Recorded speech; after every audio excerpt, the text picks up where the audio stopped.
Aloha and welcome back to the divisional round opponent preview of the Ohana Packers Edition podcast, the podcast where two dudes from halfway across the country talk everything green and gold. I'm Mike, and that's Iowa Joe. Joe, Packers are playing into the second weekend of the playoffs. How are you doing tonight? Well, I'm still. First off, I'm still in disbelief that they actually won the way they did.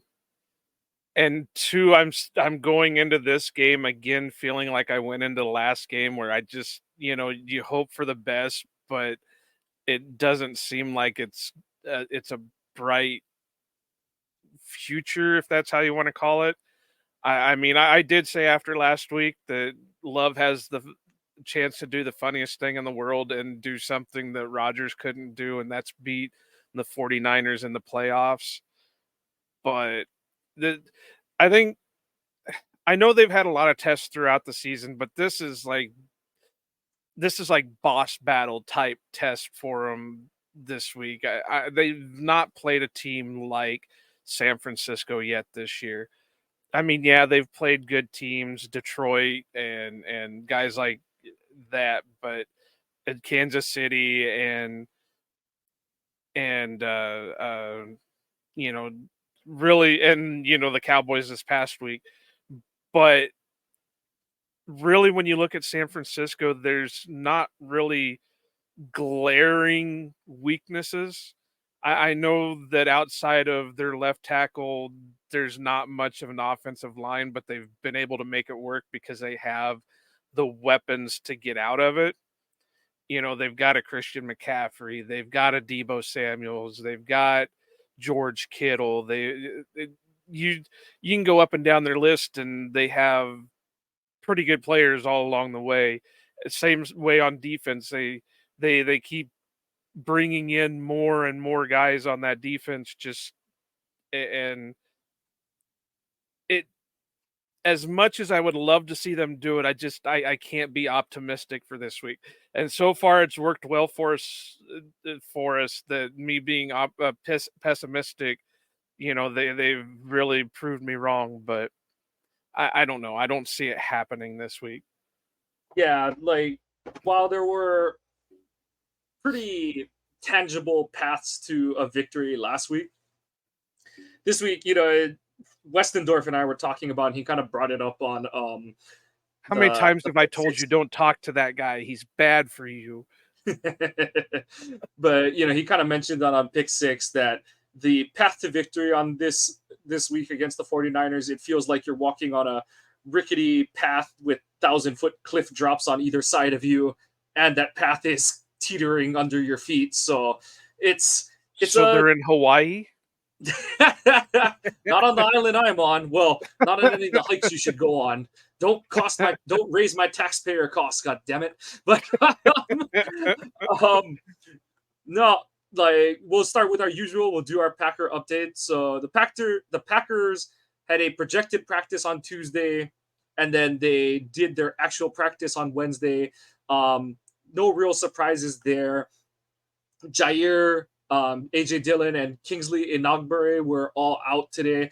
LaFleur did mention that they're more hopeful than not about Jair. Didn't really talk about AJ, and I'm not really gonna hold out hope on Kingsley because I feel like every time I do on someone with what's expected to be an ACL, right after I tweet something about like, oh, they haven't said anything yet, that's the moment that put on IR. So I get the feeling it's one of those where they kind of know what it is. They just can't confirm it because the knee is too swollen to get a clear MRI or something like that. But I expect that he'll be out. LaFleur basically said that Cox is next man up. And then they've got Keyshawn Banks and their international guy, Kenneth Odumegu, on the practice squad, who I assume Banks will get called up. But, I mean, a lot of people have been banging the Cox train, and it gets to roll into town this week and get to see what it is. Did you phrase that completely horrible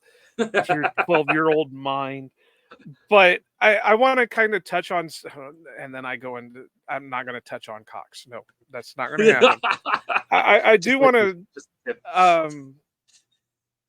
I was listening to Lombardi's Bar earlier, like I normally do on Wednesday nights. Go check them out, even though they don't like s- talk about us too much. We will talk about them a little bit, but I take that back. I got to give Dan credit on a recent podcast that he was a guest on. He talked about my defensive coordinator articles. So I gotta. I, he said it was good, and he was saying good things about it, and it kind of made me feel dirty that he was saying nice things about my stuff. But anyway, I digress. Uh, they had Monty and Tyler Herrick on, and all of them seemed to say that they didn't know when Enigbari what got hurt. But I tend to I thought I saw where it happened. He was like coming around the edge, and then all of a sudden he just like started hopping and went Yeah, down. and that being the case, that's not a good sign. Like the player I was actually looking for is because Herman mentioned that Quay looked like came up limp a little bit on a drive, and what I think it was is I think he cramped up because he kind of went down on a tackle, held his leg, and then stayed in the rest of the drive, and then they took him out. But today he's the last 2 days he's only been listed with the shoulder, so I think he got out in the clear. And yeah, if that's where JJ got hurt, it's more than likely a non-contact knee injury, which means that it's the dreaded ACL. So Well, and it doesn't help that if they're saying that the area is too swollen for an MRI, there is some kind of damage in there. yeah, yeah, they haven't said that, but that's what I'm assuming. Where they're like on late Sunday and early Monday, all you heard was they had Pelissero and Rappaport were saying uh, the fear is that it's a torn ACL for JJ. We Well, haven't and heard anything LaFleur yet. said that it Yeah, wasn't good for him. So yeah, it's very unlikely that it's not the worst case scenario for him. So you just hope that it's a clean tear and that the operation eventually, whenever they do have it, goes well. now you know a little bit Otherwise, more about him pre-draft. How many has he had in his career? um, I know he had. I don't think he tore his ACL before, but I know he had a knee injury before. I'd have to look into what kind of knee injury it was, but I think it kind of does help that he was never a like super athlete. That he always was a guy who got by on technique, strength, and guile more than anything else. So you'd like to think that he comes back. Obviously, if he has a big drop off in athleticism, that's not great for him. But I'd like to think that he'll be able to come back pretty decently from this one because his game was never built on being way wicked athletic compared to the guy across He from. He used was more more, strength than any kind of speed or yeah, and anything effort. for him. Yeah. So Yeah. just an absolute bummer because he was a guy I really liked coming out of the draft last season. So hope it's a quick and clean recovery for him. But the rest of the roster looks like they got out relatively well from Dallas. Bunch of guys on the limited participant, but the main thing is that, like I said, only Kingsley, Jair, and Dylan were listed as DNPs. Everybody else was a limited, and then the one full participant was Quay. So Green Bay is going in as healthy as they're gonna be. Something we will get into for the defensive players is they did play, and obviously I know they put in the deep bench at certain points, but that unit did play 90 snaps, and the Niners are not necessarily the team that you want to face coming off of that many snaps. Just for reference, the average number of snaps either an offense or a defense is expected to play in a regular game is 65 snaps a game. So they basically played a game and a half worth of snaps. So we'll see how that plays out for them. It's a short week. You're going, you're flying back from Dallas to Green Bay, then you're going cross country. I know LaFleur kind of thought about maybe going out to California earlier in the week, but he said they shot that down relatively quick. So we'll see where they go. But I mean, this is it. It's put up or shut up time. The 49ers, well, they're not coming to the Packers are flying out to Santa Clara to face the Niners at Levi Stadium, a venue that has been a house of horrors for them, other than during the COVID season when half their important players were injured that game. But it's gonna be tough sledding for the Packers. They're gonna be roaring upstream. Um, by every traditional and advanced statistics, the Niners are they're a great team. They should be the favorite in the NFC, and kind of depending on how you feel about them matching up against different teams from the AFC, they're either going to be the favorite or they're not going to be a huge betting dog or anything when they face off if they make it to the Super Bowl. So, by DVOA, this is the second best team in the league, first on offense, fourth on defense, and surprisingly, they're in our neck of the woods on special teams at 25th. But they're like you kind of mentioned in your intro. This is a team that Green Bay hasn't faced in terms of their style of play on offense. They want to play bully ball, and the closest Green Bay has kind of seen that is what Detroit did to us in Week 4 on that Thursday night game, where Detroit just smacked Green Bay in the face, and the Packers couldn't fight back until it was too little, too late. So, the Niners, Green Bay just faced the highest scoring offense in the league last week, facing Dallas, and now they're going to face the second highest scoring offense in the league. San Fran is first in yards per game, just a shade under 400. Third in rush yards per game, fourth in pass yards per game, but first in yards per pass. So I laugh because it's one of those, I don't really know what Barry's going to do this week. The ultimate irony is that he did have success relatively against this San Fran team and scheme back in 2021. Gave up, what was that? Like 34 points across 2 games to the San Fran offense. Granted, they have I just know that the one game was the playoff game where so it was 13 to 10. So 6 points from there, and then they scored 28 in San Fran when we played them in Week 3 or whatever it was. So 34 points across 2 games. The two obvious differences that are going to make a big difference are they've got a better quarterback and a much better running back situation than they did when we played them. So you can't hemorrhage rush yards. We've seen that happen in the NFC Championship game back after the 2019 season. And then the thing that's just ate this Packers defense alive at too many times this season is what are they going to do in the middle of the field? And, Shanahan, he is so good at scheming up opportunities where against zone-heavy teams, he likes to create route combinations that clear, you call them clear out routes where you run an offensive player through a zone to take that defender away, and then you run a second guy through it to take advantage of that opening. And so Barry's going to have to do exactly what we don't expect him to do and come up with something new to throw a wrench into that machine. I don't want to say it comes down to hope, but, one of Green Bay's big things is they've played a game where they looked, I can't say that it was much of what Barry did necessarily on Sunday as much as the guys played hard and they made a lot of plays.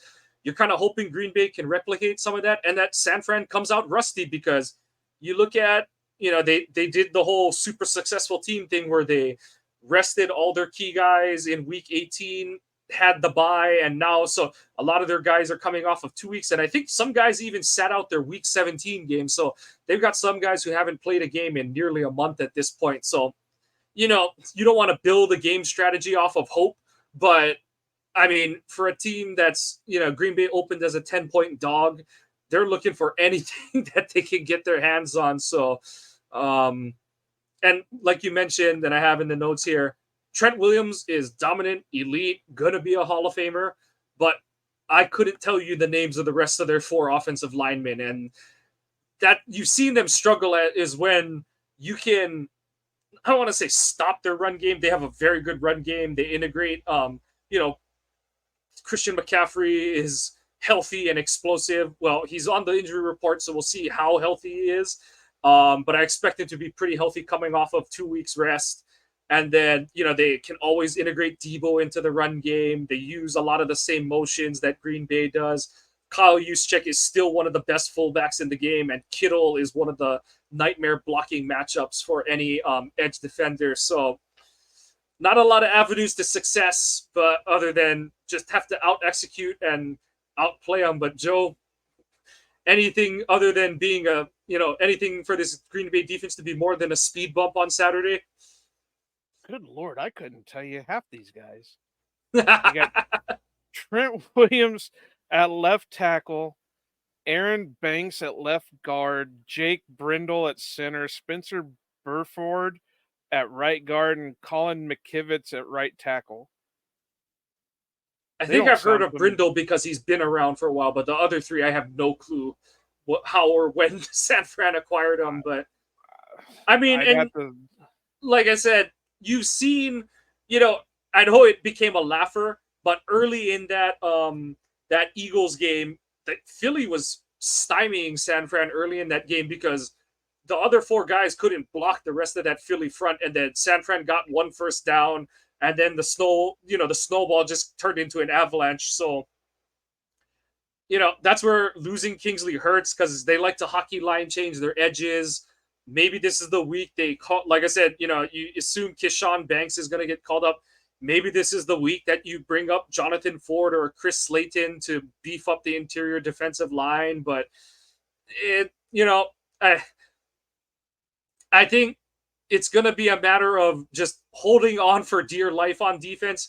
And it's going to be on the other side of the ball that if Green Bay is going to have any chance that, you're just, as Ross Uglum kind of tweets jokingly during a Green Bay Packers game with Barry as the coordinator, he goes, you might have a couple more stops. And then later in the game, he's like, okay, you're probably out of stops. You need to score a lot more now. So that's I don't know how many stops the Packers are going to have. You're going to have to count holding the 49ers to field goals as a stop. But okay, I've got it. I know what Joe Barry needs to do. So, Joe, I'm going to call you Joe. From one Joe to another. Joe, this is what you got to do. So, you've got two bull rushing fiends in your edge rusher core. And one of them you've been putting his hand in the dirt a lot lately. And he's had a ton of success doing it. The left side is going to be pretty well locked down. So, you can throw Preston over there. You can throw Brenton Cox over there, whatever. Just, let him deal with it. But then on the other side, when you got guys that we don't even know who the hell they are, you put Lucas Van Ness with his hand in the dirt and Rashawn Gary right beside him standing up. They're going to collapse the pocket no matter what. There's no way they're going to be able to stop that. You got to get to passing downs, but anytime that they do, they're going to have to get creative because that's the thing with Purdy. And I know you know him even better than I do, but I joke all the time that somewhere in there, Iowa State Purdy is still in there. So, I mean, it's and I don't know him great just because he is from the other, the little brother of the state. But I think everybody's kind of surprised at what he's doing right now, just because I don't think they really saw that in college. But again, there's a reason he was Mr. Irrelevant. I'm going to, like I said, I'm going to be honest. The only time that I really watched him was when he would play against Iowa. Yeah. But I honestly have to believe because of the weapons around him is what's helping him more often than not. Yeah. I'm not saying he's a bad quarterback. He's doing better than, a lot of other guys in that situation. Who knows what Justin Fields would be doing with the same weapons that Purdy has. Or, go back a few years like Blake Bortles or Blaine Gabbert or guys like that, how they would do if they had the setup that Purdy has right now. But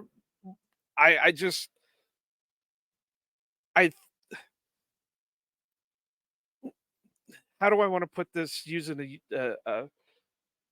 he's out kicking his coverage right now. There is going to be, and we've seen that happen where he has those come back to earth moments. but his You coverage know, is really good with those between McCaffrey, yeah, Depot, Ayuk, and Kittle. That's a lot of coverage for a guy. And, like I said, Shanahan does a lot of good for him where it's like, it's a tunnel screen here, it's a tight end screen there. Throw it to McCaffrey in the flat after everyone's been run off by your two receivers and stuff like that. yeah. And then a wild Jawan Jennings appears out of nowhere and just catches a key third down pass for you or something like that. But it's going to be about, San Fran is going to get theirs. Don't be disappointed in that, especially against this Packers defense under Barry. And it's just about when you get your opportunities to get them off the field, you got to get them off the field. Can't be allowing them to convert 3rd and 15 plus. You can't be blowing 1st and 30 if you get them into a dumb situation like that. You gotta stem the tide. You gotta turn them back whenever you have the chance. Good Lord, they got Chris Conley on the team. This is insert Obi-Wan Kenobi meme. Now that's a name I haven't heard in a long time. No, they've done a decent job of just collecting and assimilating names that a lot of people will recognize. Some on offense, but mostly on defense, which we'll get to in a sec. But yeah, like I said, I think we saw the best that the Packers defense is going to give them against Dallas. And I do think Dallas played into a lot of that. We'll see what Barry's able to do. Honestly, my thing, and I know Barry's not going to do it, but I'd rather go down in base defense getting shot at. If we give up some big pass plays, oh well. But you just can't get slashed to death by this run game. If you're going to play a light box the whole game, you got away with it in Dallas. You're not going to get away with it this week against the 49ers. As much of a, like I said, as much as Trent buoys how that offensive line is looked at, Shanahan is the kind of stubborn and creative to just gash your defense if you're going to try and sit in an undermanned box for the majority of the time. So, Barry, like I said at this, yeah. Right, like I said at the beginning of the show, Tony Pollard is no Christian McCaffrey. And that's not a slight against Tony Pollard. I mean, Tony Pollard is a solid running back, but he's not a Christian McCaffrey. Christian McCaffrey is a playmaker. He's a all-around type of playmaker. He was in MVP talks at one point this season, and I know regular season awards, but he was earning that much more than the other guy on that offense who's getting talked about as a potential MVP candidate. So, and that's what I mean. That I think that's helping Purdy out a lot. And you said too, that he's got all these weapons around him that are making up for what maybe he lacks a little bit of. So it is what it is. But like I said this for the Dallas game, pressure. If you can get Purdy out of sync, he's not going to do what he's done all year. I think that was the key that the Ravens did, is they just got him out of rhythm and they just dominated with pressure. Yep. And I think that's the way you're going to go. And the Packers have the weapons to do that, to put pressure on him. Hopefully Campbell can play. Hopefully McDuffie can play. Those will be a couple guys that they can sneak in there to add to the pressure. Yeah, Kingsley JJ is out, but they still have Lucas, they still have Rashawn, they still have Preston, they still have the guys that can rotate in there and do what you need them to do. So just pressure them. Yep. Yeah, and like I said, when you have your opportunities, don't miss. That's going to be the big thing for defense. And then on the other side, the 49ers defense is an absolute buzzsaw. They give up the third fewest points in the league, just 17 and a half, just over 300 yards per game. The third fewest rush yards per game, but they are giving up the 14th most rush yards or yards per rush, which I think is one of those functions of teams late in the game trying to just get yards any way they can. They're middle of the pack in terms of pass yards per game allowed, but they are fifth lowest at just under 6 yards per pass. So a lot of that is due to this defensive front. Um, they have just assimilated an army on this defensive front. Nick Bosa is the headliner. He's a tick under what he was last year when he was the Defensive Player of the Year candidate, but he's still dangerous. They added Javon Hargrove this offseason, which is just a stupid free agent ad to pair with Eric Armstead on the interior of their defensive line. And Clelin Ferrell. Clelin Ferrell, who has not participated in practice this week, but has become a player for this San Fran front after being a dud for the Raiders, as I think the 4th overall pick in the draft in 2019. They added Chase Young at the trade deadline, and then they got to sign Sebastian Joseph Day off the street after the Chargers cut him late in the season. So, again, and then adding to that, their linebacker level, Fred Warner is the best inside linebacker in the NFL right now. One to watch out for is Dre Greenlaw. He did practice on Wednesday, but he was out on Tuesday with an Achilles issue, so not sure if he'll be limited or hobbled at all, but he and Warner make one of the better inside linebacker pairings. They're very rangy, but also aggressive and physical against the run. So for the second week in the row, it's going to be on this O-line to be able to protect. And I wasn't paying attention about former Packer Oren Burks, who has really turned things around in San Francisco. It's fallen off after the first month of the season. It looked great, but after that, it hasn't looked. The sheen has come off of it a bit. But of course, now I've just jinxed it that he's going to make a game-changing play. But now he's going to come out and be the Packer killer because he's going to want his revenge on him. And they also have Randy Gregory as a backup for the edge rush. He's toast at this point. But it's a it's like a body. We were just talking, I know. Well, it's not just a body, but it's a rotational piece, like we were just talking for the Packers. But the big key is if the Packers can protect, this secondary is not very good. I know that I think Ward is their top corner, and he has become a decent quarterback. But after that, they fall off pretty hard. I know Lenore has made a name for himself as their nickel, but he's one of those physical nickels that doesn't move very well. Actually, that's not how they have it listed in the depth chart. Oh, did they have him as the corner too? Yeah, they have Ward as their left corner, Lenore as their right, and Isaiah Oliver as their nickel. Oh, okay. Oh, yeah. So, but I know that they have a relatively short string with short rope with Oliver. If he gets toasted early, they'll put like Ambry Thomas in on the perimeter and slide Lenore over to the slot. But that's the thing is like their corners, they play well in that system. They're better than Dallas's corners, but they're still not a top tier defensive back group.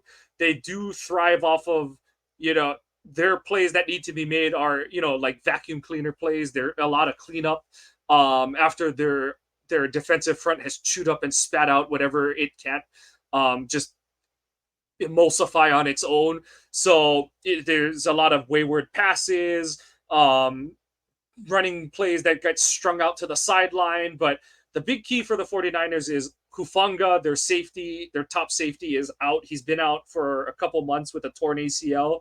So if the Packers can slow this pass rush down with their run game, and if their O-line can continue to play well and pass protect well, there is an avenue for them to create explosives in the passing game, because the 49ers, like I said, do not have a lot of athletes on the back end. Tashawn Gibson is in his early to mid 30s at this point. Yeah, I was just looking at it. And then none of their corners are particularly, none of them are really athletic specimens. So this is a week where, and I caught a lot of feedback on it. I said, I don't think Green Bay is going to win, but I'm just happy that we're going into this one with a quarterback who's not going to go in with a part of the field just crossed off mentally before each play. And some people are like, oh, like, there you go. You have to bring Rodgers into it, blah, blah. But I'm like, you can ignore it all you want, but you go and look to that 2019 NFC Championship game. Oh, but he threw at Sherman. Yeah, when they were down 34-10 or whatever the hell the score was at that point. When the game like was in the balance, everything was to the left. Nothing was to the middle of the field because Rodgers doesn't believe it exists. And to those people who said, "Oh, it's because he doesn't want to throw hospital balls," that ain't it. Like I could make a really scathing remark about why he doesn't, that he's afraid to, but okay, if you want to, okay, yeah, he's trying to avoid interceptions, yada yada. Okay, and then he's just like, in that game, it was, oh, Richard Sherman's out there. I'm just not even gonna look to that side. So, you know, maybe Love just starts chucking it to the guys in red and gold, but maybe he's able to just I don't want to say shred, but pick apart this secondary at certain points because he's willing to look in any and every direction at any given time of the game. And you know, he's riding high. A lot of things are working for him, and we've said it multiple times. A lot of people have said it multiple times. He's playing with house money at this point. He's playing loose. He's playing free, and as long as they don't let him get murdered by that pass rush, I hope LaFleur just lets it fly whenever he can. Obviously, try to protect him with the run game. It'd be great if they can figure out how to finally get Aaron Jones going against this San Fran defense. But yeah, I think that's the bigger key is like, and in some of the games where they got stuck against San Fran, it's because, in 2019, in both the regular season and the playoff game, they were afraid to push the ball deep until the game didn't matter. The 2020 game, I don't really count because Bosa wasn't there. They had traded DeForest Buckner. I don't even remember if Armstead played in that regular season game. I think Warner was the only defender of consequence. Sherman was hurt and stuff. So, like, Rodgers picked them apart, but he was playing against a depleted defense in that one. And then in the 21 playoff game, what happens? Green Bay goes right down the field, scores on its opening touchdown or its opening drive. Then on their second drive, it looks like they're moving the ball well again. Marcedes Lewis fumbles the ball, and Rodgers just absolutely turtles after that point in the game. And Devontae was almost good enough to carry them past the 49ers. And honestly, with a better special teams, in an average special team unit, Devontae probably does carry the team on his back to victory. But, we've seen these receivers step up every week. To turn it back to something that we talked about in the preseason that you and I both touched on, one of the big questions we had was, is this rookie class going to hit the wall at some point? The irony of that is that whether it's due they hit the wall early. Yeah, or I think they haven't seen the wall yet because due to injuries, lack of usage in Tucker Kraft's case, until Luke Musgrave's injury, whatever, they've either missed a bunch of games or weren't utilized until the middle or later part of the season, so that they're all still playing about the same number of games they would have played in college anyway, kind of thing. So the rookie wall isn't necessarily going to hit those guys. And shoot, like, Green Bay has nothing to lose. You're already seeing like 49er fans spout out. You saw some of them in like the Pick Six chat, the Lombardi's Bar chat and stuff like that. Okay, sure, fine. You guys are, like I said, you're 10-point favorites to win at home. Green Bay shouldn't cover, but I think they can. Well, do I expect them to? I hope they do. I don't know if they will, but I don't think this team is going to just roll over and die. And honestly, that's all I can ask for at this point. You've gotten, like we said last week, now you're 2 weeks farther into the postseason than we expected this team to get. And like I said before the Dallas game, just go down swinging. I don't care, as long as no one gets hurt, just go down swinging, take your best shot or shots, and let the cards fall where they do when that 60 minutes is up. Pretty much, and I'm going to say it again, LaFleur needs to go out and do what he did against Dallas. I'm hoping it's a quick strike and, get the points on the board and make San Francisco play from behind, because that'll take away a lot of the things that they will have game planned for. Yeah, that's gonna be your best run defense is getting up. Saying to get up 2 scores on San Fran is a big ask of this Packers team in this matchup, but I mean, that's gonna be their best run defense is if they can get a multi-score lead on them. And like you said, like we both said, you want to make Iowa State Purdy come out, and the way you do that is you put him in a deficit. I don't know how we're gonna get there, but you gotta try and get there, and that could be the difference between having a chance at winning or just getting run off the field. But And just don't do what Mark Chmura said to do. Like, I know. I, I don't know where the hell that came from. But don't do it. I know. I saw some dumb. like 49ers Twitter handles trying to be like, it's bulletin board material. It's like, yeah, we disowned that guy for a while. We honestly disowned that station when the one anchor tried to show up at minicamp and pose as a like Jets fan or whatever, and no one cared. Like it's like that was the equivalent of the scene from Jurassic Park when Nedry's like, Dodson's here. No one cares. like yeah, it's whatever. Play between the white lines, play to the whistle, but yeah, don't go into any of that extracurriculars. Just put your best shot up. And you know what? As stupid as this sounds, I know how bad this team can be. I don't know how good this team necessarily can be. You know, yeah, no kidding. Like, I know that sounds like a foolish thing to say from, opposing fans and be like, oh, there you go, being overly optimistic. I don't expect Green Bay to win, but if Love is going to be the best quarterback remaining in the playoffs, I don't know what the ceiling is for this team. I do think it's handicapped heavily by whatever this defense is going to do or not going to do. And you're still leaning on a first-year starting quarterback with, 6 out of his top 8 receiving options are 6 out of his top 9 receiving options are rookies, but they're all young, athletic, explosive, relatively healthy as they're going to be. The 04 Red Sox going into their games when they were down 3-0 against the Yankees, one of their catchphrases was, why not us? And that should be the attitude that this Packers team has.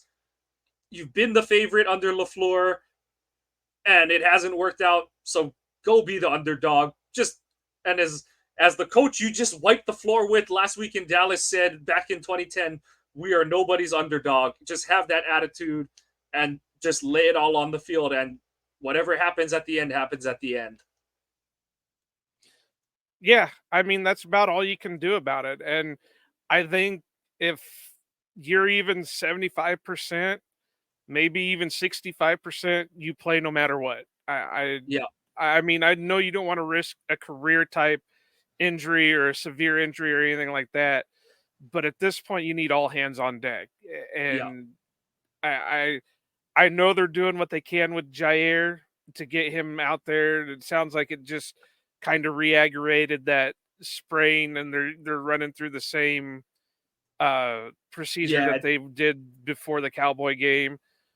But definitely sucks that the game is on Saturday this week, but no one's going to care that you're crying at this point. So just got to do the best with what you got to do, and just see where, like I said, just see where the cards lie at the end.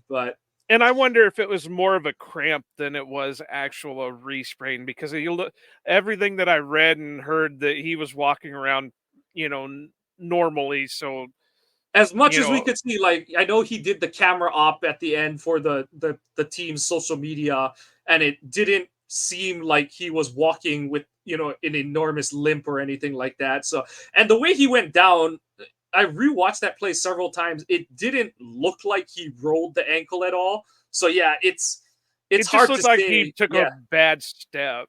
Yeah, because when initially the way he acted, I thought the worst. Yeah, I thought he tore his Achilles tendon or something. Like, I thought he had a soft tissue injury, not like the ankle. So yeah, but so I guess starting off, that will be the first yes/no. Does Jair play? And I'm going to obviously say yes because, like I said, even if you're only at 65%, we need all hands on deck at this point. Yeah, I think obviously we're recording this on Wednesday night, but I think this is one that you try, and obviously you hope he can play the whole game, but he's going to try it out the first series, and if it doesn't go, I appreciate that he tried, but I think they're going to get at least a good half out of Jair. And the thing you just got to worry about is San Fran is probably going to run at him kind of thing and stuff. So it'll be interesting, that part of the chess game and all that kind of stuff too. So we'll see how that all plays itself out. I don't have this one wrote down, but I'm going to do this because it's Mike Kawano, the number one fan. Does Darnell Savage have back-to-back amazing games? I'm going to say yes. You know what? We're going down, like I said, we're going down swinging with the ship. I know this isn't a matchup, whether it's, the 49ers and their power run game or if Savage has to cover Kittle, but screw it. I'm pushing my chips into the center of the table because they're going to need it if they're going to pull this one off. So why not? I don't have an answer for it. I just want to see him do something. I just wanted to see if we could get another. Go earn your extension, Darnell. Be a Packer for the next 4 years. But so I guess over under wise, there's simple ones because really, who knows what the hell's going to happen? I set them so low last week, and it turned out that I was way off on all of them just because of how they played. So I just came up with some off the wall ones. But so the first one I got is Jordan Love, 225.5 yards passing. I'm going over, and because my point of reference is Rodgers had 326 in that 2019 game. I hope 200. I hope the over matters, but I think he's going to get it one way or the other. They're going to throw the ball. I don't want to say a bunch because obviously if they can get Jones going, they're going to run it as much as they can. But I think he's going to have like 250 at least. Yeah, I think I'm going to take the over just a little bit because really, even in the Dallas game, he only went 276. So if they can get Jones and the run game going, I think there might even be some and I know people are going to cringe when they hear it, but I think you're going to see a little bit more of the end around trick play type stuff. So it might eat into his passing yards just a little bit, but I'll take the over, just barely over though. So Aaron Jones, 65.5 yards. We're at week, 4 of 100-yard rushing games for Jones. So what do you think? Is he going to go for another one, or is it due for him to have a bad one? I don't know if he'll get 100, but I think he'll go over 65.5. They're going to need him to. Strangely, I'm going to go under and just slightly because I really think Dylan is going to do his best to play, and I think they're going to throw him out there. I think they're going to throw Emmanuel Wilson out there because they're towards the end of the game when he was just getting garbage time snaps. He started to warm up a little bit. So I think it'll lead into the Aaron Jones. And again, I think there'll be some end around type things where maybe Jaden Reed gets some rushing yards, so it'll eat into it a little bit. So I'm going to go under, but just barely under. I think it'll be he'll be at 65 yards. And then my last one is 2.5 sacks by the defense. The Packers I say over. defense. I think they're going to get over that. I'm going to go for it.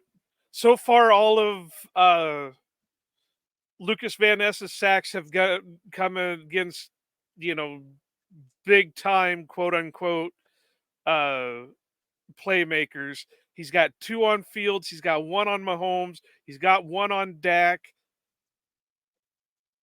What's the other one he's got? Because he had 4 during the regular season, didn't he? Yeah. 2 on Fields. one on Mahomes,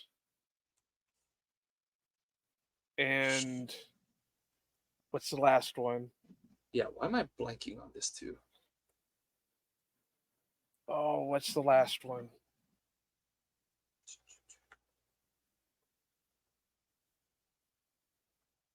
Damn it, brain work.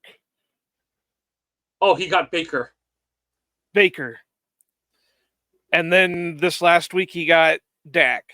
So That was a hell of a sack that he got on. Yeah, I saw the all 22 of somebody did a breakdown on it where he basically did like a 360 against the tackle and came up on He was Dak. like 4 inches off the ground on that one. Yeah. So Hawkeye pride, we're going to take down that damn Cyclone. And Lucas Van Ness is going to eat and eat and eat. Do it. He's going to get 3 himself. Do it. Just for the Hawkeye State. That's why it's called the Hawkeye State. It's not the Cyclone State. It's the Hawkeye State. I'm all for it. Yeah, hopefully Don't get it. This Anthony Johnson Jr. There are 2 teams in Iowa. I don't want you to hate me about this. But Brock Purdy, you can suck it. Yeah, that would be pretty cool if Johnson got a pick of his former teammate. But I mean, Preston's had some success against Trent Williams before. Rashawn had one of his best games of his career against the 49ers in that 2021 playoff game.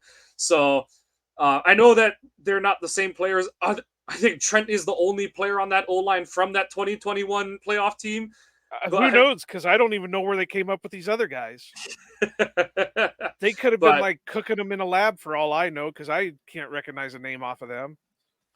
But yeah, like we said, the catchphrase for this week is just go down swinging. Like, don't, like you kind of mentioned for LaFleur, and that would be a big one for LaFleur too, to finally beat Shanahan in a game that matters. Because what is he? He's like 1 for 4 against him, or 2 for 4, or 2 for 3, because he's got the 2020 and the 2021 regular season wins, but he's lost the 2 2019 games and then the 2021 playoff games. So yeah, and they've all been somewhere between blowout to just wet fart. I don't know. I start to blank those out after a while just because of how but yeah, they were.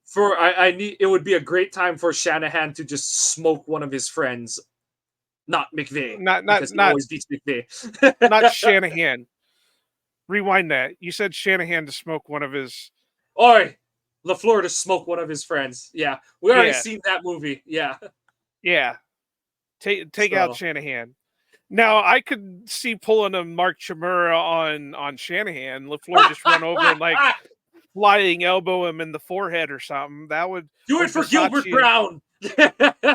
Bisaccia go over and like take out his knees or something. I could do it for that. Do it for Gilbert. Do it for Reggie. Do it for Santana Dotson. Yeah. I have to say the one memory I have about, I want to say it was a 49ers game, was Gabe Wilkins. And I want to say it was in a 49ers game where he like recovered a fumble and returned it for a touchdown. I know he had the one against Tampa where he like picked off a screen or something like that. Yeah, but he did something against San Francisco, because then like the next season he was on San Francisco. I can't remember it. But I know he did something against San Francisco, and like I said, like the next season, because then the next season they played each other and he was getting in like altercations with the Packers. Oh God. But all right, we better put a bow on this because we're already going way off topic. Yep. So that'll do it.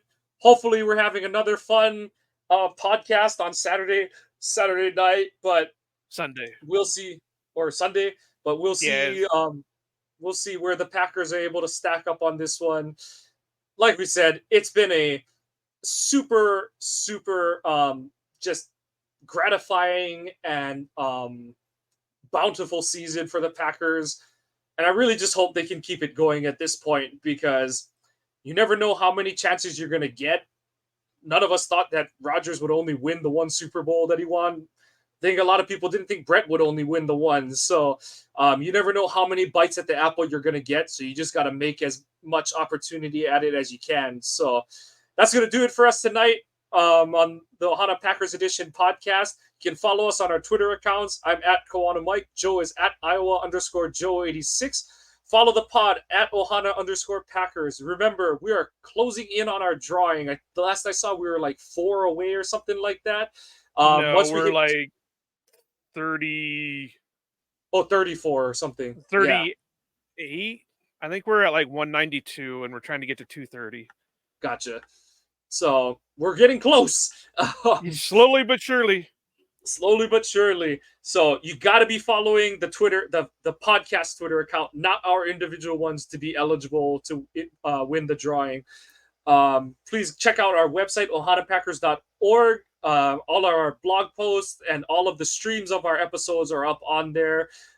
Please follow the podcast on your favorite podcasting apps. Give us a like and a subscribe if you're enjoying what you're hearing. And whether it's positive or negative, we enjoy your feedback in the comments, because we want to give you the content that you're looking for. The Packers go in, like I said, I guess now they're 9.5 dogs going into Santa Clara. Nothing to lose, only upward momentum is possible at this point. So lay it all on the line and just see where the cards lie at the end of the day. That's Iowa Joe. I'm Mike Kawano. We want to say go Pack Go and aloha.